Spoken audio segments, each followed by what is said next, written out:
Donc, du coup, pour revenir un peu sur l'invitation, donc moi je suis Hugo Bernuzzi, je suis député de la France Insoumise et je vais m'impliquer particulièrement sur ce texte-là, notamment parce que j'ai participé à la rédaction du livret thématique de la France Insoumise sur la sécurité.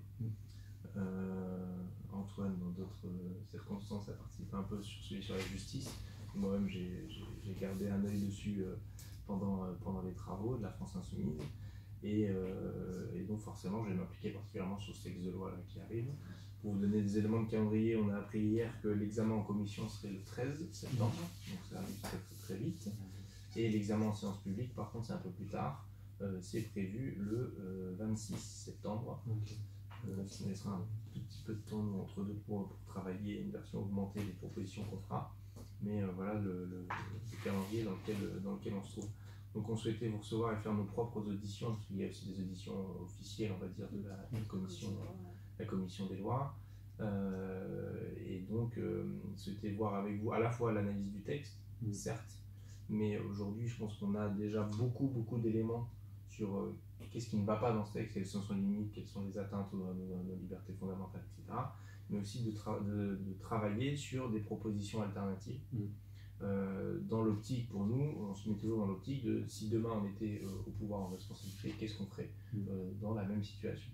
Alors ça peut être des propositions positives, de mettre en place des nouveaux dispositifs qui n'existent pas, mais aussi ça peut être des propositions de suppression de dispositifs existants qui sont à nos yeux liberticides ou attentatoires aux libertés fondamentales, pas juste dans ce texte-là, mais aussi dans les précédents, pour donner à voir une autre manière de concevoir la lutte contre les actes terroristes. Donc voilà, c'est un peu les deux parties qu'on souhaite brosser. Une petite partie, revenir sur le texte rapidement, sur vous, quels sont les angles d'attaque principaux sur lesquels vous vous opposez au texte. Et une deuxième partie, c'est de voir à quoi pourrait ressembler une proposition alternative. Okay. Alors, nous, de toute façon, ce texte, il ne nous semble pas utile, parce qu'il y a déjà énormément de textes qui existent pour lutter contre le terrorisme, etc. Dangereux à la fois sur le fond et sur la façon dont c'est mis en œuvre, enfin, dont le processus est mis en œuvre. On pense qu'on n'a rien ou à peu près à gagner sur ce texte ou à améliorer par voie d'amendement.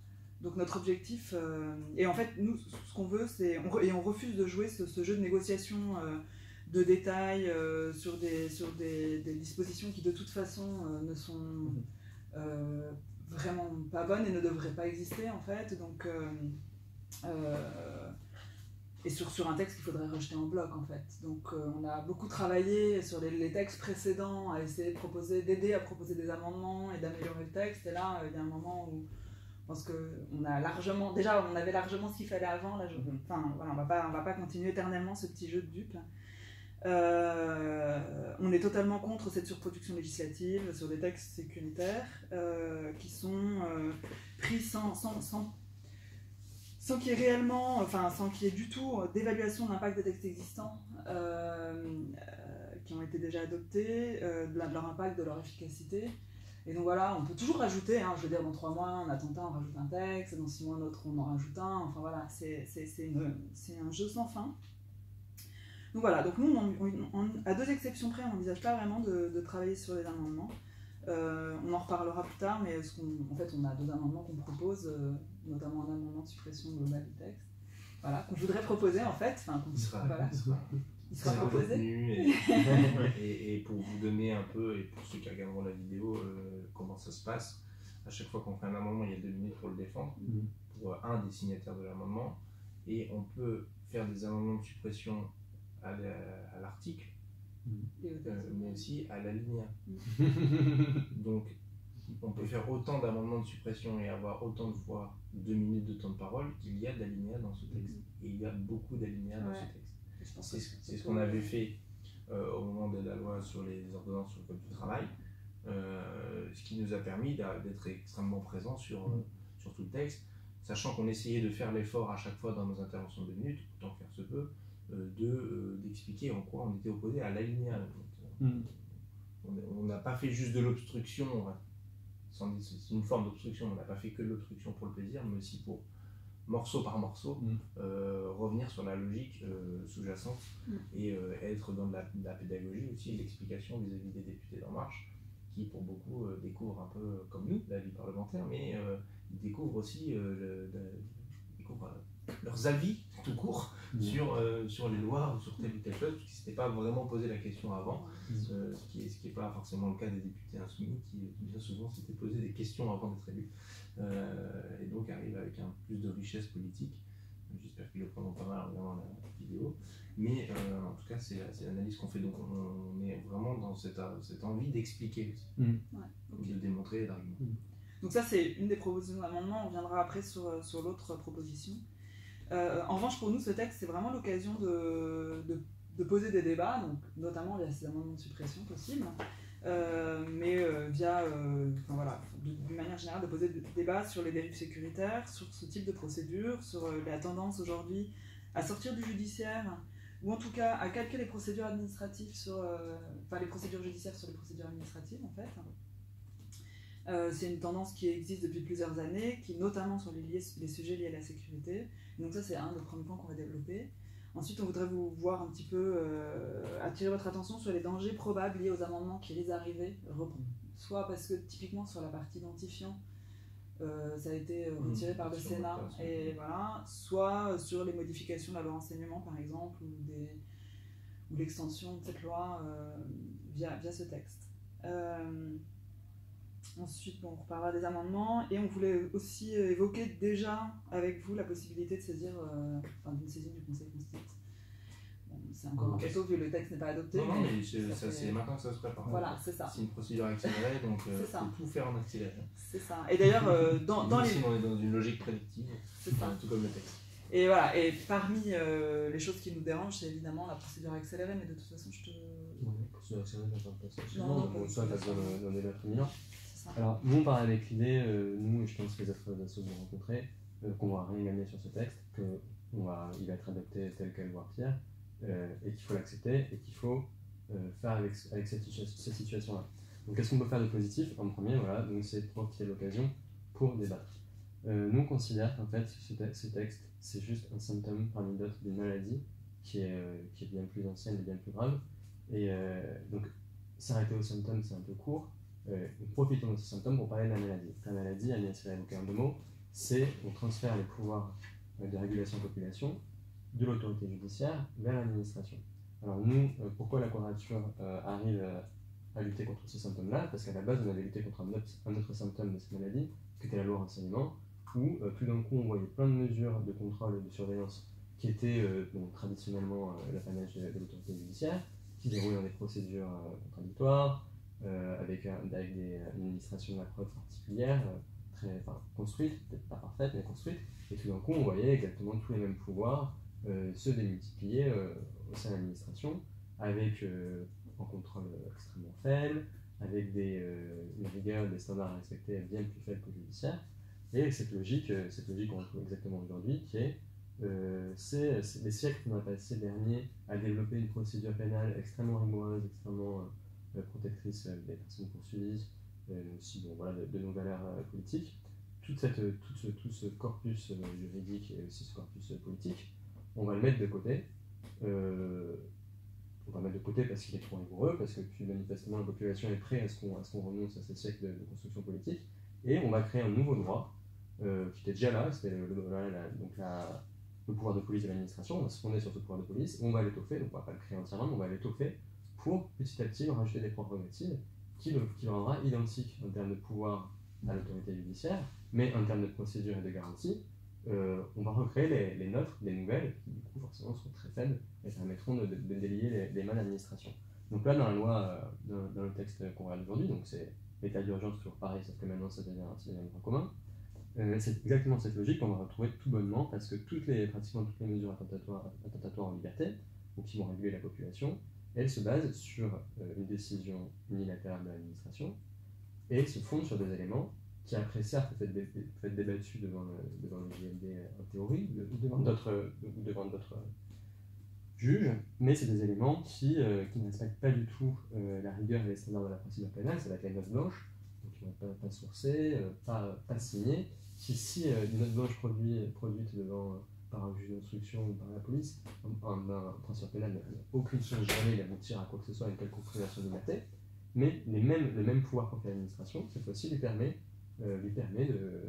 d'assigner actuellement un territoire, demain probablement à domicile de nouveau, de perquisitionner, alors que vraiment dans le cadre de la procédure de perquisition en droit pénal, c'est un terme de jurisprudence, c'est un des les plus nourris, les plus anciens. Dès la Révolution, c'est une des premières choses qu'on a voulu encadrer de façon dure, et tout d'un coup, maintenant les perquisitions, des preuves qui ne sont pas soumises au contradictoire, vu qu'elles ne sont pas sourcées, vu qu'elles peuvent être aussi classées défense, si les places unilatérales par la personne qui la met en œuvre, celle qui l'autorise.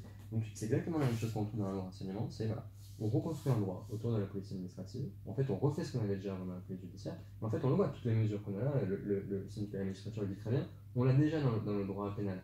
Et en fait à chaque fois on dit mais si on l'a déjà, pourquoi on l'aurait créé ailleurs dans le droit administratif? Ça a l'air redondant. En fait non, pas du tout, c'est redondant, on le recrée parce qu'on le recrée dans un contexte où on aura les mains déliées. Bon, ça c'est le problème. Après, quelles conséquences, pourquoi on doit s'en inquiéter de ça? Donc de façon en théorie politique très simple, c'est que on écarte la séparation des pouvoirs absolus, c'est l'administration qui décide tout seul, qui applique les lois, qui les contrôle, qui décide, etc., qui les exécute. Donc ça je pense qu'il y a plein de gens que ça suffit à convaincre, mais bon, si vous arrivez juste à la séparation des pouvoirs qui est atteinte, malheureusement j'ai peur qu'il y ait beaucoup de députés ou même dans l'opinion de gens que ça émeut plus beaucoup, ce genre d'intérêt. On peut essayer. Oui, on peut essayer. Bon, après, on va essayer. Oui, mais c'est évident. Bon, après, moi, on peut essayer d'aller détendre un petit peu le débat. Avec ce qu'on voit donc ce passage où on reconstruit un peu le droit pénal dans un cadre bien plus délié, on peut parler certains appellent ça une déconstruction du droit, qu'on a fait assister à ça. Donc, typiquement, sur un droit du travail, c'est exactement ce que je dénonçais. On avait un droit très construit, etc., qu'on déconstruit et on va faire des négociations très loin du législateur, très loin du débat national, mais à plus petite échelle possible. Donc là, nous on pense qu'il y a un vrai parallèle à faire avec, dans la loi renseignement que le texte, on a une déconstruction du droit. On avait un droit de procédure pénale très précise, très très claire, qu'on déconstruit, qu'on oublie, et on recrée de zéro avec très peu de choses. Et en fait, cette logique de déconstruction du droit, ça, c'est une conséquence, alors peut-être un peu à long terme, mais moi je pense que c'est vraiment intéressant à discuter, c'est que ça enlève une certaine légitimité à l'État et au législateur. La violence de l'État, la violence d'assigner à résidence, de perquisitionner, de surveiller, cette violence elle est légitime parce qu'il y a des garanties précises qui ont été établies et construites pendant des siècles et qui rendent cette violence légitime parce qu'on sait qu'on peut la discuter devant un juge, on sait qu'elle n'est pas arbitraire parce qu'il y a plusieurs autorités concurrentes qui vont mener à cette violence, elle est légitime. Et en fait, cette déconstruction du droit, qui mène là dans notre cas à l'arbitraire, et en général, déconstruction du droit, c'est aussi la déconstruction du pouvoir de l'État, de son pouvoir souverain, ça délégitime la violence d'État, et pas que sa violence, ça délégitime son pouvoir législatif.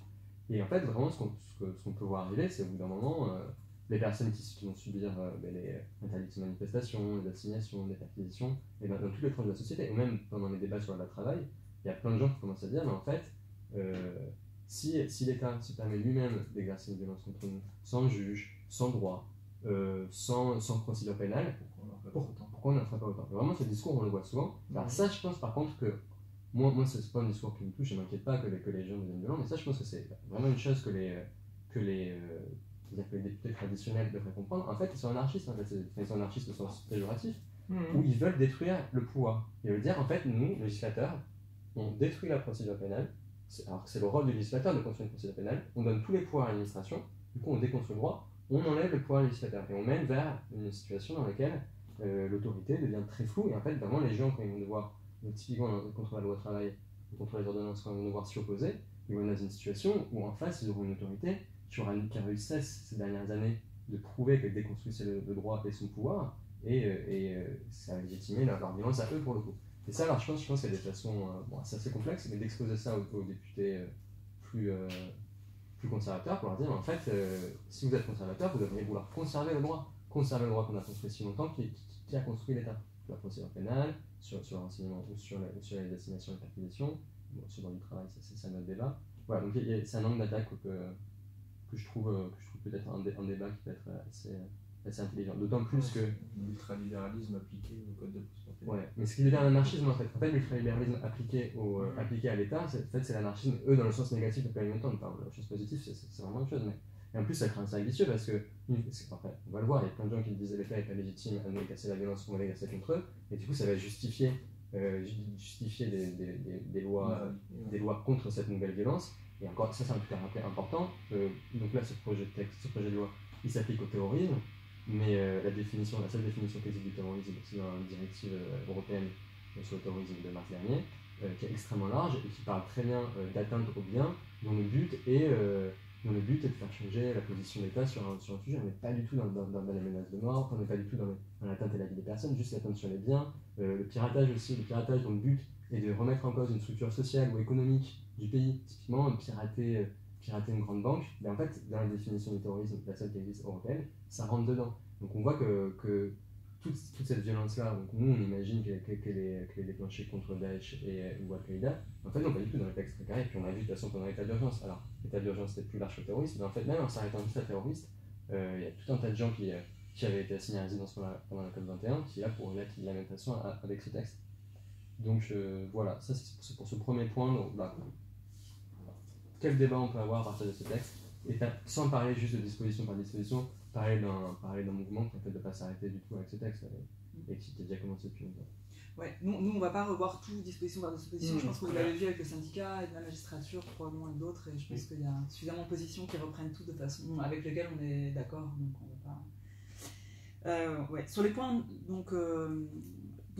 sur lesquels on voudrait juste donc attirer, on en a un peu parlé, mais votre attention parce que c'est des points qui risquent de revenir par amendement.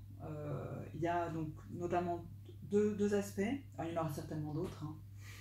Je pense qu'il faudra de toute façon faire attention aux amendements qui seront déposés. Et je pense que il y a la partie, tout ce qui est les identifiants. Donc l'article 3 du projet de loi, de la version du gouvernement qui a été déposée, prévoyait donc un article 228-5 du Code de sécurité intérieure, pour permettre au ministre de l'Intérieur, après en avoir informé le procureur de la République, d'obliger les personnes à déclarer les numéros d'abonnement et identifiants techniques de tout moyen de communication électronique dont elles disposent ou qu'elles utilisent, ainsi que tout changement, hors mot de passe. Donc ils avaient l'impression, je pense probablement, d'être extrêmement protecteurs en enlevant les mots de passe.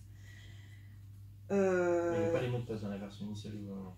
Non, il ne me semble pas. Il y avait que l'identifiant, dans la version, alors ça c'est pour une durée de 6 mois renouvelable, sans limitation.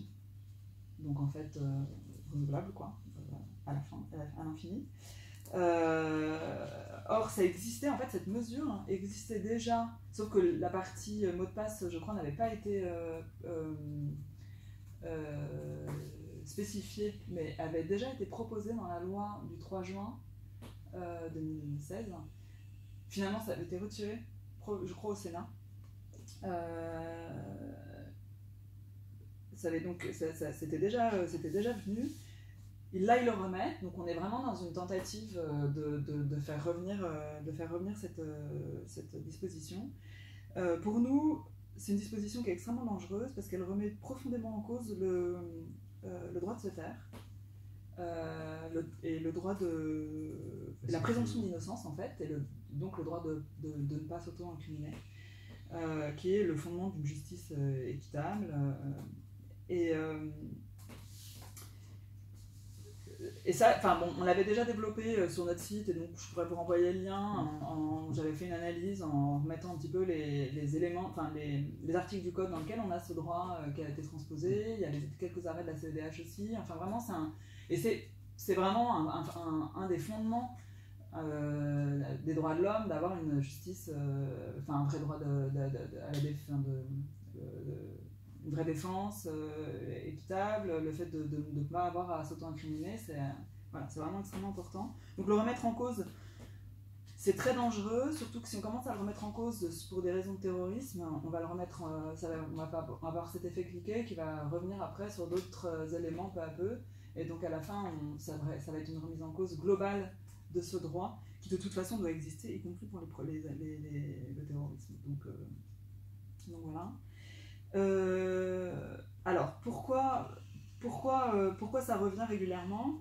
C'est probablement, enfin c'est pas que probablement, un moyen utilisé par les services pour améliorer la surveillance des personnes, faciliter leur travail, et ça leur permet évidemment de faire le lien entre un tel et puis 3 comptes anonymes, enfin voilà, donc c'est beaucoup plus facile pour eux d'avoir les comptes déjà plutôt que d'aller rechercher via les adresses IP, via donc les fournisseurs d'accès internet et les hébergeurs, etc.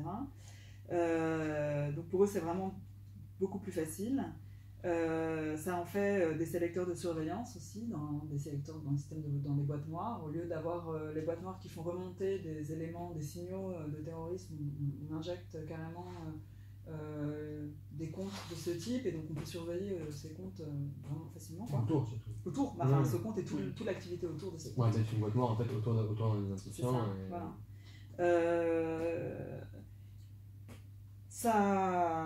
Voilà, enfin, donc c'est vraiment une facilitation. Alors, et l'autre aspect, c'est aussi que ce qui a été déjà dit plusieurs fois, notamment dans des interviews par la DGSE, etc., c'est de toute façon, il y a des bases de données de mots de passe qui existent, et que beaucoup de gens, y compris des terroristes ou des personnes qui peuvent être considérées comme des terroristes, enfin bref, utilisent souvent les mêmes mots de passe. Et donc il suffit d'en avoir un, et puis on peut avoir, si on a tous les comptes et un mot de passe, on a en général assez facilement les mots de passe de tous les comptes. Donc en fait voilà, ça facilite vraiment la surveillance. J'avoue, j'ai des mots de passe communs, mais pas tout le temps même pour tous les comptes. Bon. Ouais, je jongle avec quelques-uns que je change. Faut s'en souvenir, c'est le problème. Il y a d'autres solutions qui sont encore mieux. Genre des Keepatix pour tenir, enfin des logiciels pour mettez tous vos mots de passe. Vous allez retenir un mot de passe un peu compliqué, et vous avez tout le mot de passe ensuite. Ouais, mais le logiciel il a tous les mots de passe. Oui, mais il est sur ordinateur. Il est sur un. Bon, de toute façon, il n'y a aucune solution parfaite, de toute façon. Mais bon. Si, il avait le cryptage quantique, mais bon. Oui, d'accord. Voilà, donc ça c'est un des gros risques extrêmement dangereux de la remise en cause de la présomption d'innocence et du droit à la sûreté, du respect des droits de la défense, etc., qui est vraiment dangereux. Je ne sais pas enfin, il est probable que le gouvernement essaie de le faire passer, ou des députés, mais en tout cas c'est vraiment un point d'attention. Les députés c'est sûr, c'est sûr. L'un ou l'autre. Le gouvernement, honnêtement je ne sais pas. Après si on est suffisamment mobilisé pour que nous, c'est tous les gens qui se sont opposés au texte, pour faire de ce morceau-là un enjeu, ils oseront, enfin c'est toujours pareil, ils sont très soucieux de leur com, etc. Ça devient aussi une arme contre eux. Bon. On en discutera après, mais la grosse difficulté là, du texte, c'est la procédure accélérée et le fait qu'on soit en même temps que la mobilisation sur les ordonnances sur le code du travail.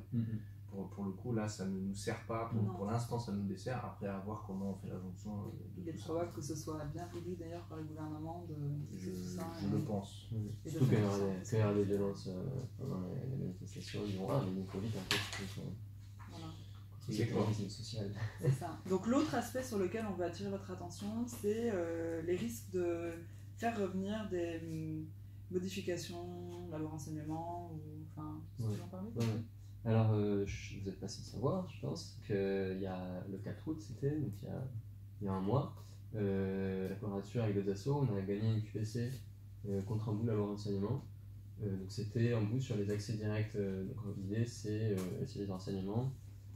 Quand ils citent quelqu'un, ils peuvent en fait mettre une sonde chez les opérateurs et prendre tout le trafic. Pas tout le trafic, mais toutes les données de connexion. Ça, c'était le texte de base. Et donc, je peux viser les personnes susceptibles de représenter une menace, c'est un truc super large, et le texte de base dit aussi leur entourage.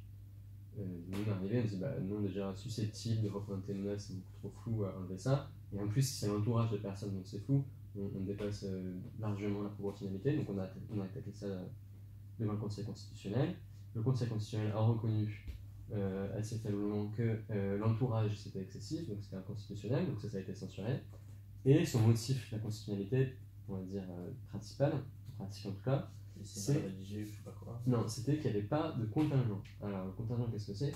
Les écoutes classiques que fait le renseignement. Donc là, je parle en tout cas, là c'est sur les données de connexion, ça doit être classique, mais en général, les écoutes classiques, c'est-à-dire on suspecte quelqu'un de terrorisme ou de n'importe quoi, donc on écoute son téléphone ou sa ligne internet, la loi prévoit qu'il va y avoir un nombre maximum en même temps.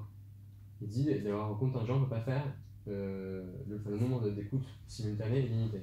Seulement, la loi renvoie à décret pour fixer ce nombre maximal, donc c'est l'administration elle-même qui surveille les gens, qui se limite elle-même. Bon, c'est vraiment c'est aussi une critique bien sûr. Et là, le Conseil constitutionnel, il a dit, dans les écoutes classiques, il y a un contingent, alors que dans l'accès direct aux données de connexion, là c'est ce qu'on a attaqué, il n'y a pas de contingent. Donc en gros, si vous voulez écouter l'entourage des personnes susceptibles d'eux, il vous faut un contingent. Donc très clairement, ça n'appelle du pied. Ça n'appelle du pied tout ce qu'il y a de plus simple au législateur. Donc là, ça me semble évident que le gouvernement en député redépose le texte qu'on a réussi à faire censurer en mettant un contingent. Donc là, je pense que c'est tout frais, ils vont forcément le faire. Ouais. Enfin, pour nous, c'est évident qu'ils comptent leur faire. Vraiment de pas le faire. Alors, ce qui est intéressant, c'est que ça nous permet, de nous remettre un second truc sur le renseignement dans ce texte. Je ne parle pas forcément de ça. Donc vous, ça vous permet de redébattre sur le renseignement. Je pense que eux, plus ils se tiennent à distance de leur renseignement, ils essaient de... Oui, c'est un peu un truc dangereux pour y revenir. Bon, là, ils vont être obligés d'y revenir, donc il va falloir en profiter pour les... C'est le monde moderne, quoi. C'est 2.0, le numérique, tout ça. Ouais. Alors, ce qui est d'autant plus drôle, c'est que la seconde disposition, celle initiale qui est sur le renseignement, il n'y en aura que deux. Il y aura celle dont je vous parle, qui aura qui sera déposée, et celle sur la loi sur le renseignement hertzien. Il se trouve que c'est aussi en réaction à une disposition de le renseignement qu'on avait fait censurer devant la QPC, nous aussi. Donc nous on est assez contents parce qu'on va avoir deux passages sur le renseignement qu'on aura provoqué. Donc celle sur la disposition sur le renseignement hertzien, ça nous on n'a pas grand chose à dire, je pense qu'il faut vraiment mieux s'attaquer sur le reste du texte. Ils ont plutôt... Bon, j'ai assisté à l'audition du CNCTR sur cet aspect précis là. Bon, après c'était pour mettre de côté la direction du renseignement militaire et sur le renseignement extérieur, pas sur le renseignement intérieur, parce que sinon ça aurait mis en difficulté le renseignement extérieur. Bon, sauf que du coup, par contre, j'ai pas, je reprendre mes notes, mais de ce que j'avais compris, c'est que quand même le CNCTR allait avoir des pouvoirs pour contrôler un coup de temps en temps ce que faisait la direction du renseignement militaire sur l'exception hertzienne, alors qu'avant il n'y avait rien. Il n'y avait rien. Bon. Ah non, mais avant c'était pas que ça. Avant c'était en fait, c'était pas limité aux militaires, c'était ouvert à tout le monde. Avant c'était vraiment dramatique. Maintenant ils ont fait un truc. Moi je pense que ce qu'ils ont fait ça sert à rien. Je vois pas très bien quel pouvoir de nouveau ça leur donne cette disposition. Autant après, moi je vois, il y a plein de moments où finalement c'est.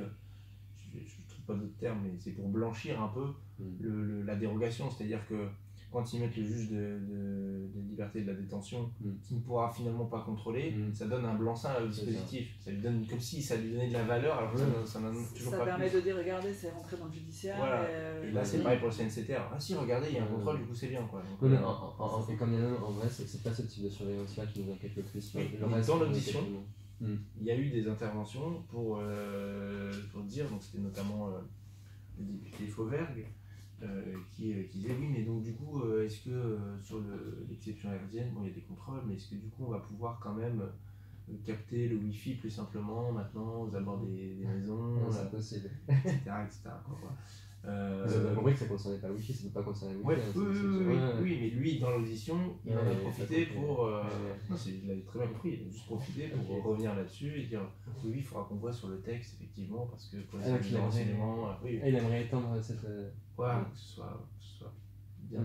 Bon, du coup, quand cette histoire d'accès en temps réel aux données de connexion, ce qu'on a été censuré qui va revenir, la position à tenir, donc il va revenir avec un contingent, c'est de dénoncer l'utilité de ce contingent, que c'est pas du tout le problème de contingent. Le Conseil constitutionnel dit ça, mais politiquement, c'est juste qu'on n'étend pas l'entourage. D'ailleurs, c'est marrant, cette notion d'entourage des personnes susceptibles, on la retrouve très proche dans le texte sur les perquisitions. On va parler des lieux qui sont habituellement fréquentés par des personnes susceptibles. Donc c'est vraiment, c'est intéressant de comparer les deux, et c'est les mêmes logiques à chaque fois. On passe, de la même façon qu'on passe du judiciaire à l'administratif, on passe de la sanction et de la punition à des prédictions, contrôler les comportements, même plus dans le but de les sanctionner ou quoi, mais juste contrôler la population, faire de la... C'est le principe de précaution qui est appliqué à la sécurité. Mais avec les mêmes conséquences que les punitions au final, en termes de privation de liberté, mais c'est plus une logique de punition et de réhabilitation, etc. C'est juste une logique de précaution. Voilà. Ça c'est aussi un mouvement qui est intéressant à apparaître avec ces entourages de ou lieux fréquentés habituellement par. Voilà, ça c'est sur d'autres points que tu as Non, abordés. c'est les deux gros points. Ouais, les deux gros Peut-être points. parler de l'amendement. Ouais, On va alors. parler de l'amendement de suppression, de l'autre Donc amendement. voilà, donc on a mis l'amendement de suppression qu'on vous propose, qui sont très compliqués à écrire. On reprend alinéa par alinéa avec grand plaisir. Si vous voulez qu'on vous aide à l'écrire. Après, c'est pour poursuivre votre logique de voyons un peu plus loin que ce seul texte, et qu'est-ce qu'on peut modifier par ailleurs. Donc ça c'est vous qui proposez ça comme ça. Nous, je pense qu'on le formerait un peu différemment. Si ce texte il parle de terrorisme, et pour nous, c'est une bonne occasion d'aborder un sujet lié au terrorisme, et lié entre autres au terrorisme, et qui, dans notre actualité à nous, est super important. Ouais. Alors, il faut vous donner un peu de contexte, parce que c'est assez loin de ça. Peut-être que vous avez déjà un peu de contexte, mais j'en parle depuis zéro. En 2006, suite aux attentats de Madrid, des Londres, etc., il y avait un peu beaucoup d'États membres de l'Union européenne voulaient renforcer la lutte contre le terrorisme. Ils ont adopté une directive de 2006 européenne qui prévoyait que les États membres allaient obliger les opérateurs internet et téléphoniques à conserver des données de connexion sur tous les abonnés. Donc c'était qui appelle qui quand au téléphone, quand vous connectez à une adresse internet avec quelle adresse IP, à partir de où, etc. Avec le téléphone, c'est à partir de quel relais, donc ça géolocalise le passage, etc. Donc en 2006, il y a eu ça qui a été passé.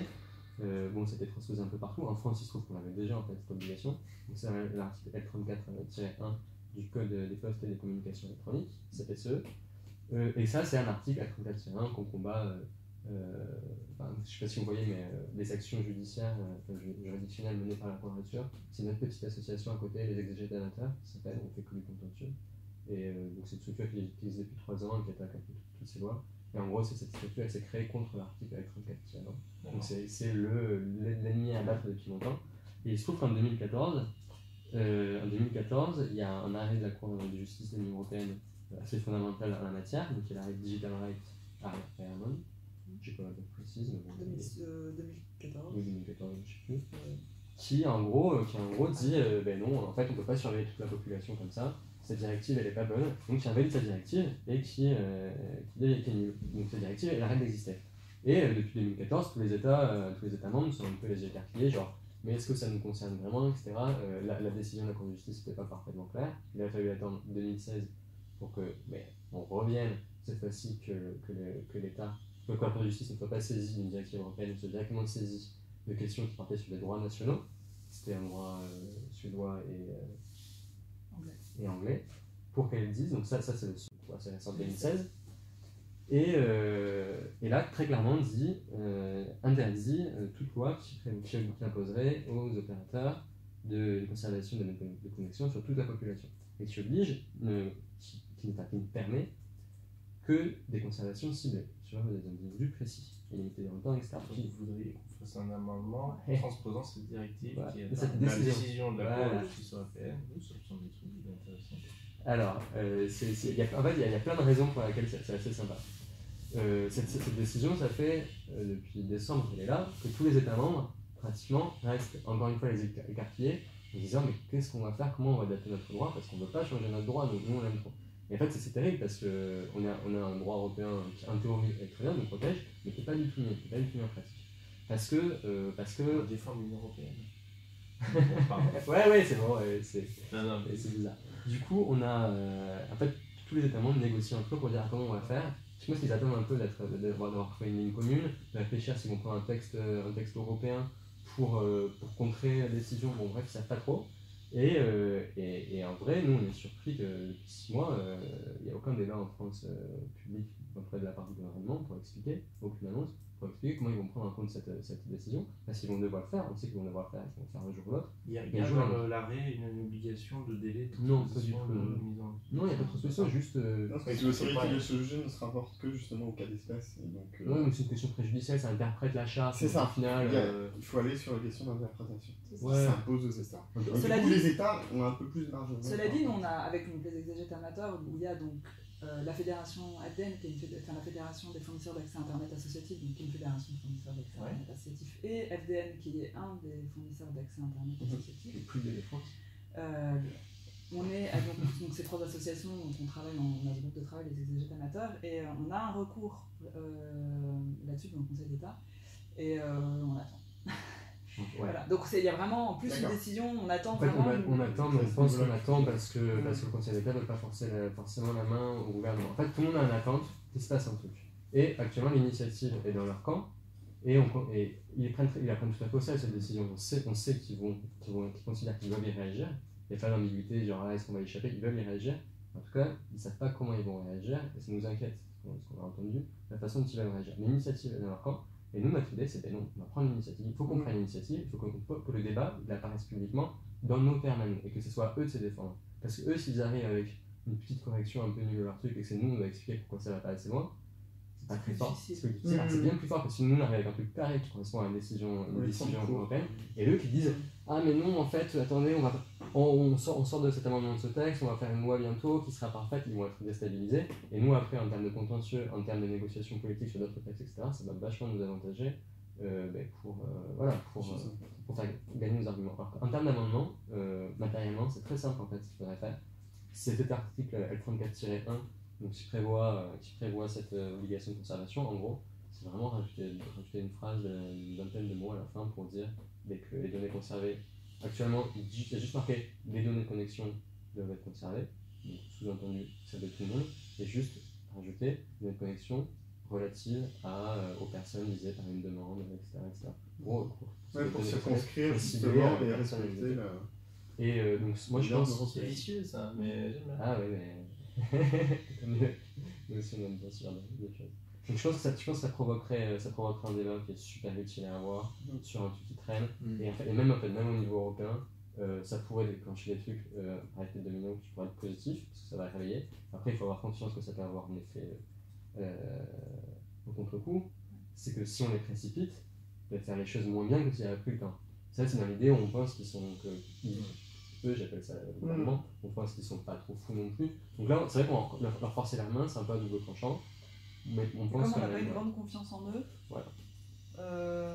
Du coup on se dit qu'il y a un moment où pouvoir remettre le débat sur la table de façon constructive, c'est une bonne chose. C'est un choix, d'un moment un choix politique. Surtout au bout ça fait 6 mois, s'ils avaient encore 2 ans pour appliquer cette décision. Enfin, ça fait 6 mois, mais ça fait en fait depuis 2014. Ouais, en fait, la question est posée. C'est ça.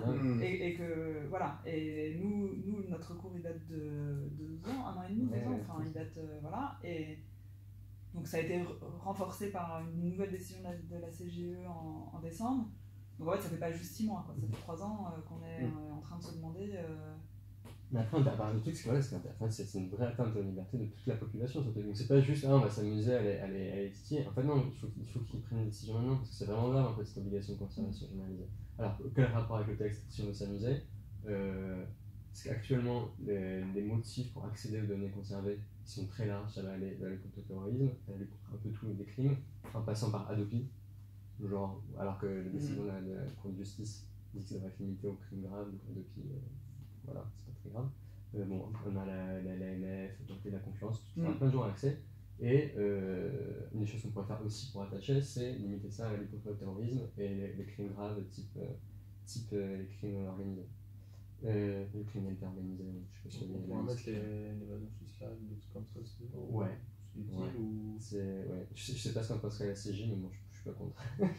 Non, mais c'est une vraie question. Non, mais je sais pas si c'est la peine de toucher à ça. Pour introduire des cavaliers pour le plaisir, c'est. Non, mais c'est pas un cavalier. En fait, l'évasion fiscale, c'est déjà dans le texte actuel.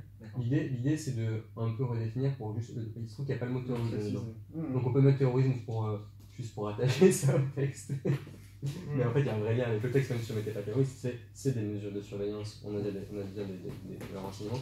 Donc je pense que ce serait un amendement qui aussi nous permettrait juste de ne pas dire bon, ce texte on a perdu, on ne peut rien faire. D'un côté, on laisse tomber des trucs parce qu'on sait qu'on n'a pas gagné, mais on en profite quand même pour contre-attaquer sur d'autres points où on sait que là on est fort.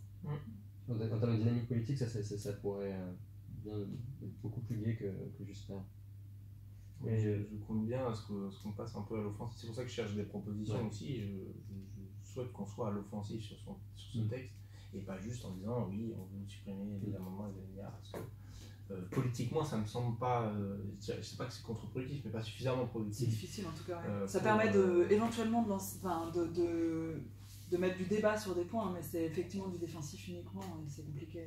Alors après, si vous voulez faire d'autres amendements sur le renseignement en général, il se trouve qu'il y a des articles sur le renseignement. Si vous voulez faire du constructif sur le renseignement pour virer tout ce qui est mauvais, ou pour un peu améliorer, ça on peut vous fournir Avec plaisir. une infinité de petites blagues. Comme c'est une procédure accélérée, on prend tout ce qui est déjà fait sous. Bon, ça, on n'a pas encore réfléchi, mais je pense qu'on peut vous proposer quelques petits détails, par exemple sur les recours qu'on peut exercer contre ces renseignements, des petits trucs comme ça, qui vont donner une dynamique constructive à ce débat.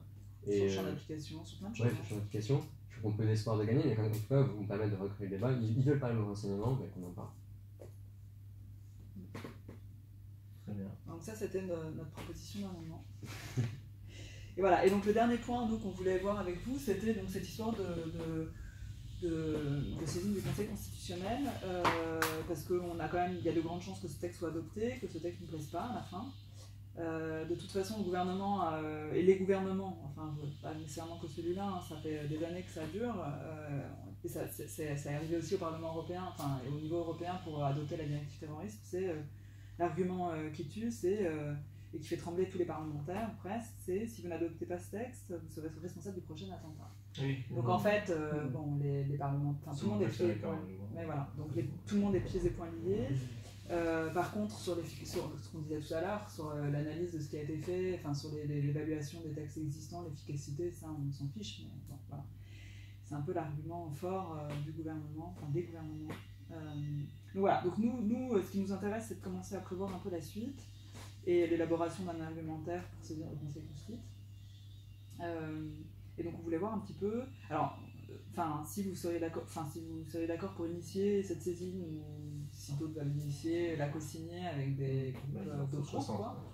C'est ça, donc voilà. Mais faut un peu comme ce que vous avez fait sur la loi, sur la loi d'habilitation à prendre par ordonnance les mesures pour le renforcement du dialogue social, comme ça, voilà, ce qui s'est fait comme saisine du coup. Qui est-ce qui avait mené du coup la recherche des signatures?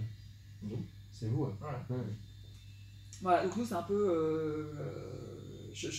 Peut-être qu'il y aura des gens de la République En Marche qui vont signer, peut-être qu'il y aura des gens, mais bon. Ça c'est très très chaud. Mais bon, mais on n'est pas à l'abri d'une on n'est pas à l'abri.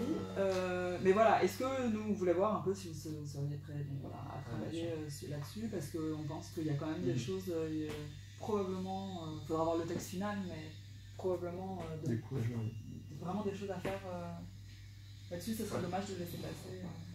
Ouais, s'il y a des dispositions qui vont vraiment trop loin aux yeux d'autres groupes, et ça peut être le cas peut-être pas pour les mêmes raisons et pas sur les mêmes morceaux du texte, il faudra voir sur quel point on peut avoir 60 députés. Mais au Modem, ils sont très vigilants sur ce texte-là. Ils ne sont pas du tout partie prenante du texte de la majorité. Enfin, ils ne se ressentent pas comme étant dans la majorité là, sur ce texte-là. Les constructifs, c'est pareil. Parce que c'est Jean-Christophe Lagarde qui va être sur le texte mis en avant, visiblement, tout ce qu'ils m'ont dit. Et il est plutôt tendance moderne, on va dire c'est comme ça, pour schématiser, pour aller vite. Le groupe GDR, il n'y aura pas de souci, pas de difficulté, même s'ils ne sont pas forcément à l'initiative sur le sujet. Et après, c'est au sein du groupe Nouvelle Gauche. Parce qu'en fait, la difficulté qu'ont tous ces gens-là, et notamment le groupe Nouvelle Gauche, c'est que c'est en bonne partie eux qui ont voté les textes précédents. Et c'est la difficulté qu'ils ont eue sur les ordonnances, il a fallu les convaincre quand même, les convaincre un peu politiquement, parce que leur argument de départ c'était oui, mais si on fait ça, ça veut dire qu'on se dédie sur la loi El Khomri, sur machin. Bon, le PS passe son temps à se dédire sur Twitter, communiquer sur ce qu'ils ont fait pendant ça. Et voilà, c'est très amusant d'ailleurs. Non, mais donc voilà, c'est possible. Non, mais d'autant plus que là, pour le coup, le discours très sympathique, c'est que vous avez fait la même chose, mais c'était temporaire. Maintenant, ils veulent reprendre ce que vous avez fait temporaire, le mettre de façon définitive.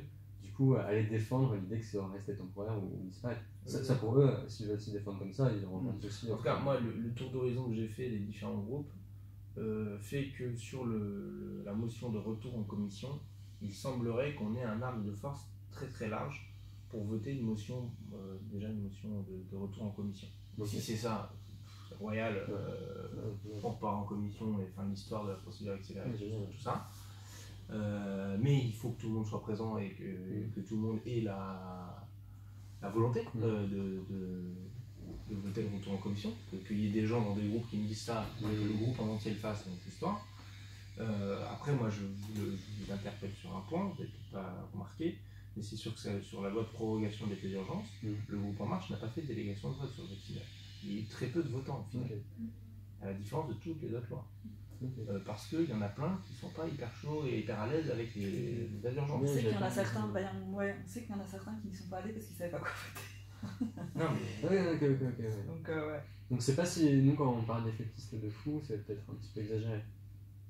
En fait, moi ce qui m'inquiète sur La République En Marche, je pense qu'il y en a plein qui seront très embêtés par ce projet de loi. Ce qui m'inquiète, c'est jusqu'où ils seront prêts à, aussi rapidement après les élections, etc. S'opposer, j'y crois pas. Mais moi, il faut qu'ils restent à la buvette, aux toilettes, je sais pas, où ils veulent, mais pas dans l'hémicycle. C'est ça. Par contre, il faut que les autres y viennent. Et pour le coup, sur le retour en commission, sur le rejet, je pense qu'on n'aura pas. On fera un beau score, à mon avis, sur le rejet. Mais pas sur le. Mais sur le retour en commission, pour le coup, LR, ils vont jouer la carte du retour en commission. Pour plusieurs raisons. D'une part, parce que ils en ont marre que ce soit systématiquement GDR ou France Insoumise qui a le droit à 30 minutes de temps de parole à la tribune au début des textes. Voilà, c'est pour le...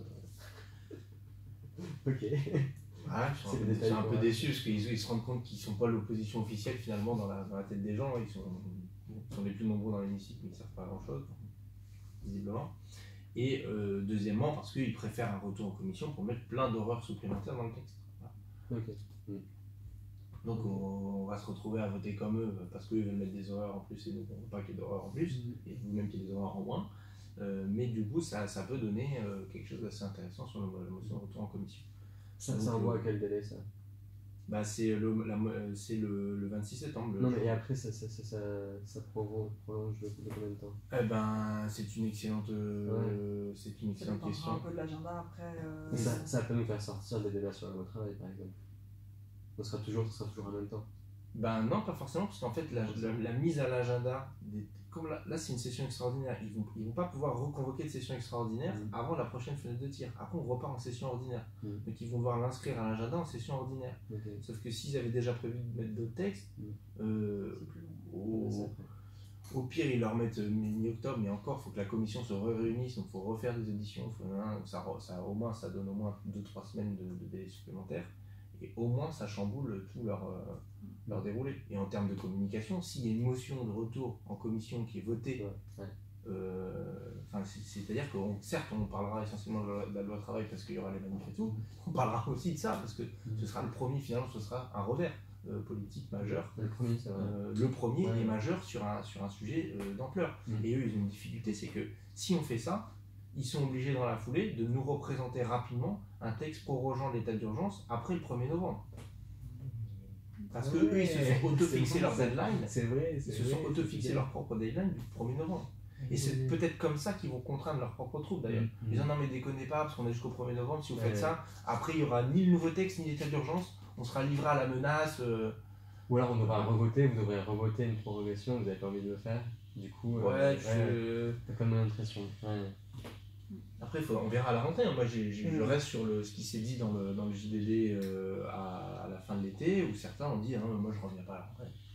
Je veux redevenir chef d'entreprise, c'était bien mieux, je gagnais plus, je recevais pas des ordres de gens que je connais pas, et on me demande pas de voter des trucs auxquels je comprends rien. Et avec lesquels je suis pas d'accord. Ou éventuellement avec lesquels je suis pas d'accord. Donc, pour moi, c'est pas, y a rien n'est plié. À aucun moment d'ailleurs, mais encore plus. Cool. C'est bien, un peu comme ça, merci.